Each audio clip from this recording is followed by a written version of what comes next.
कधी खूप पैसा येतो, पैशाचा ओघ चालू देखील असतो, पण अचानकच थांबतो. याचा विचार केला आहे का? याचं कारण शोधण्याचा प्रयत्न केला आहे का?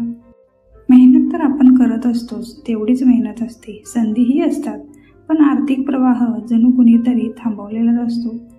पैसा येतो, पण तो टिकत पण नाही. त्यासाठी पूर्वज सांगायचे, घरात काही वस्तू असतात ज्या लक्ष्मीला शांतपणे दूर ढकलतात, दूर लोटतात. आज मी त्या 3 लपवलेल्या वस्तू घरात सांगणार आहे. लपवलेल्या असा अर्थ म्हणजे तुम्ही त्या घरात जपून ठेवता, त्याला काहीच अर्थ नसतो आणि त्यामुळेच लक्ष्मी कृपा होत नाही. ज्या श्रीमंत लोक कधीच घरात ठेवत नाहीत, त्या आधी घराबाहेर काढतात. हे वास्तू टिप्स नाहीत, हे भारतीय आध्यात्मिक संकेत आहेत, जे राजा, व्यापारी आणि साधूंनी पाळले होते त्यांच्या आयुष्यात. यासाठी तुम्ही व्हिडिओ शेवटपर्यंत नक्की पहा, कारण शेवटची जी वस्तू आहे ती अतिशय महत्त्वाची आहे. म्हणजे दुसऱ्याचे वापरलेले सेकंड हँड कोणतीही वस्तू. पहिली वस्तू जी दुसऱ्याचे वापरलेले फर्निचर असो, कपडे असो, शोपीस किंवा बेड, हे तुम्ही अजिबात वापरायचे नाही.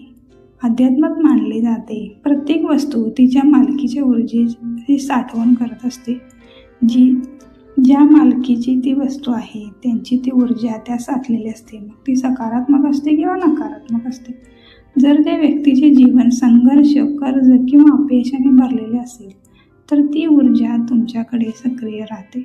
श्रीमंत लोक सेकंड हँड लक्झरी घेतात, पण घरातील मुख्य ऊर्जा वस्तू कधीच वापरलेल्या घेत नाहीत. त्यामुळे ती एनर्जी तुमच्याकडे येते आणि नकारात्मकता वाढते आणि तुमची प्रगती खुंटते. दुसरा मुद्दा म्हणजे काय? वर्षानुवर्षे साठवलेले कागद, जुन्या बिल्स, कर्जाच्या फाईल्स, कोर्टाची डॉक्युमेंट्स, हे तुम्हाला प्रगतीपासून रोखत असते.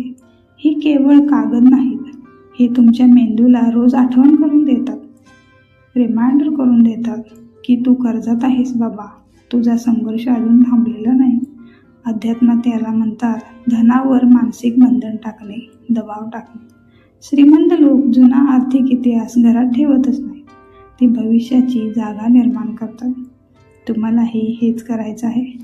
तिसरा मुद्दा महत्त्वाचा म्हणजे घरात कायम बंद असलेली देवपूजेची जागा किंवा देवपूजेला महत्त्व न देणे, त्याला दुय्यम स्थान देणे. यूट्यूबवर फार कमी वापरलेला मुद्दा असा म्हणजे तिसरी आणि सर्वात धोकादायक वस्तू, घरात देवघर असूनही कधीच न उघडलेली पूजेची जागा. अध्यात्मात मानले जाते की देवघर म्हणजे ऊर्जा केंद्र. जर ते बंद, धुळीने भरलेले किंवा विसरलेले असेल, देवतांचे फोटो तसेच आहेत, मूर्त्या तशाच पडल्या आहेत, दिवा लावलेला नाही आहे, यामुळे तुमचा आर्थिक स्थिती बिघडणार आहे. घरात आध्यात्मिक संरक्षण कमी होते आणि धनप्रवाह अस्थिर होतो. कितीही पैसे तुम्ही कमवले तर ते घरात टिकत नाही. श्रीमंत लोक पूजा करोत किंवा न करो, पण देवघर कधीच बंद ठेवत नाहीत. रोज दिवा पाणी करतात, अगरबत्ती, धूप, कापूर लावतात. यामुळे नकारात्मक ऊर्जा बाहेर जाते, लक्ष्मी स्थिरावते. लक्ष्मी कधीच रागाने जात नाही, ती शांतपणे निघून जाते आणि जाण्याआधी तुम्हाला संकेत देते. ते असे काही लोकांना वाटतं अचानक नशीब खराब झालं, तर ते तसं नसतं. त्यामुळे आज एक गोष्ट करा, घरातील एक जुनी ऊर्जा वस्तू काढून टाका, एखादा कर्जाचा कागद फाडून टाका आणि देवघरात दिवा लावा. हे छोटं काम मोठा धनप्रवाह तुमच्या आयुष्यात सुरू करेल.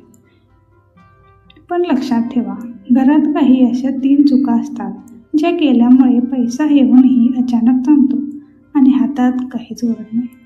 पुढील व्हिडिओमध्ये मी सांगणार आहे घरात केलेल्या 3 चुका ज्या श्रीमंत लोक कधीच करत नाहीत आणि ही चूक टाळली नाही तर कितीही कमावलं तर टिकत नाही.